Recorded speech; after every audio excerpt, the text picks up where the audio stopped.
Guys, welcome back to our channel. आज हम बात करने वाले हैं क्रिप्टो करेंसीज के बारे में। आपने बिटकॉइन या दूसरे डिजिटल टोकन्स के बारे में तो सुना ही होगा, but what exactly are they? चलिए इसे सिंपल टर्म्स में समझते हैं।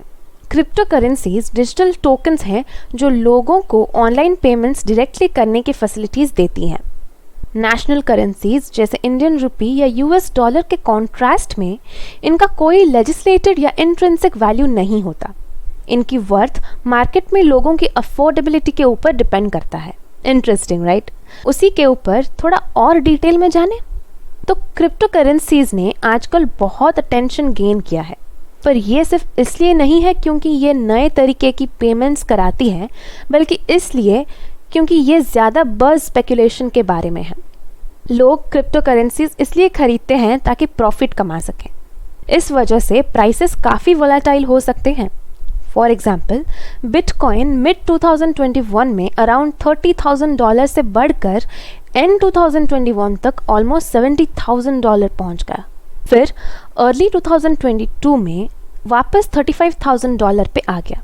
इस ह्यूज इंटरेस्ट का मतलब है कि बहुत सारी कंप्यूटिंग पावर्स यूज़ होती हैं कॉम्प्लेक्स कोड सॉल्व करने के लिए, ताकि ये सिस्टम सिक्योर रहें। लेकिन इतने हाइप के बावजूद अभी भी डाउट है कि crypto currencies traditional payment methods या नेशनल करेंसीज को रिप्लेस कर पाएंगी या नहीं। अब ये क्रिप्टो करेंसी का ट्रांजैक्शन कैसे किया जाता है, चलिए एक एग्जाम्पल से समझते हैं। सपोज एलिस को बॉब को 1 यूनिट क्रिप्टो करेंसी ट्रांसफ़र करना है। ये प्रोसेस कुछ ऐसे होता है। पहले ट्रांजैक्शन इनिशिएट होता है। एलिस अपने ट्रांजैक्शन डिटेल्स के साथ एक इलेक्ट्रॉनिक मैसेज नेटवर्क को भेजती है। उसके बाद आता है ब्रॉडकास्टिंग। नेटवर्क पर सब लोग एलिस का ट्रांजैक्शन देख सकते हैं, पर ये रीसेंट ट्रांजैक्शन के ग्रुप के साथ वेट करता है प्रोसेस होने के लिए। Then the work is to create a block. इन ट्रांजैक्शंस को ग्रुप करके एक ब्लॉक बनाया जाता है जो फिर क्रिप्टोग्राफिक कोड में कन्वर्ट होता है।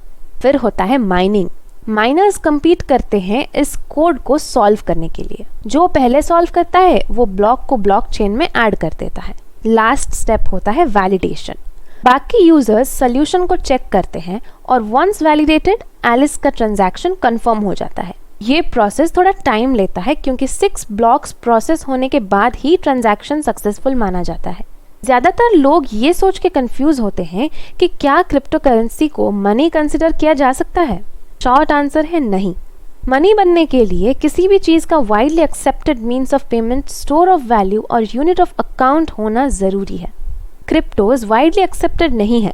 इनकी वैल्यू काफ़ी फ्लक्चुएट होती है और ये कॉमनली गुड्स और सर्विसेज की वैल्यू मेजर करने के लिए यूज़ नहीं होते। तो आप पेमेंट्स तो कर सकते हैं क्रिप्टोज से, पर ये मनी के की कैरेक्टरिस्टिक्स के साथ मैच नहीं करते। अब सेंट्रल बैंक डिजिटल करेंसीज यानी CBDCs इसमें क्या रोल प्ले करता है?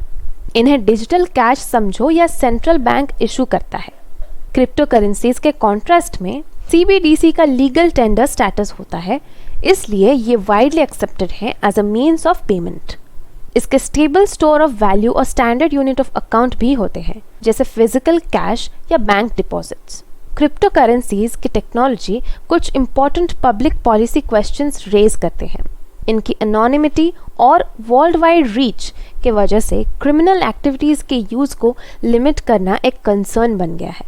On the flip side, CBDCs public trust, payment system की एफिशिएंसी और इनोवेशन को प्रमोट कर सकते हैं। आइए अब जानते हैं बिटकॉइन के फीचर्स के बारे में। बिटकॉइन जो सबसे फेमस क्रिप्टो करेंसी है वो 2009 में लॉन्च हुई थी। ये peer to peer transactions allow करती है बिना किसी सेंट्रल अथॉरिटी के, जैसे कि बैंक। बिटकॉइन का टोटल सप्लाई 21 मिलियन केब्ड होता है और ट्रांजैक्शंस पब्लिक लेजर यानी ब्लॉकचेन पे रिकॉर्ड होती है। माइनिंग जो ट्रांजैक्शंस वेरीफाई करने का प्रोसेस है वो खुद में कॉम्प्लेक्स कोड सॉल्व करना भी इन्वॉल्व करता है, जो कंप्यूटिंग पावर और इलेक्ट्रिसिटी काफ़ी कंज्यूम करता है। तो दोस्तों, ये था एक डिटेल्ड ओवरव्यू क्रिप्टो करेंसीज का। ये एक एक्साइटिंग न्यू टेक्नोलॉजी है जिसमें काफ़ी पोटेंशियल है, पर अपने चैलेंजेस और रिस्क भी हैं। क्या ये ट्रेडिशनल मनी को रिप्लेस करेंगी? एक चीज़ तो क्लियर है, ये फाइनेंशियल वर्ल्ड को शेक अप ज़रूर कर रही है। So that's all for today. और अगर आपको ये वीडियो पसंद आई हो तो लाइक, शेयर और सब्सक्राइब ज़रूर करें। कमेंट्स में बताएं अगर आपके कोई क्वेश्चंस हैं या नेक्स्ट टॉपिक सजेशंस करें। Thanks for watching and see you in the next video. तब तक के लिए take care and happy investing.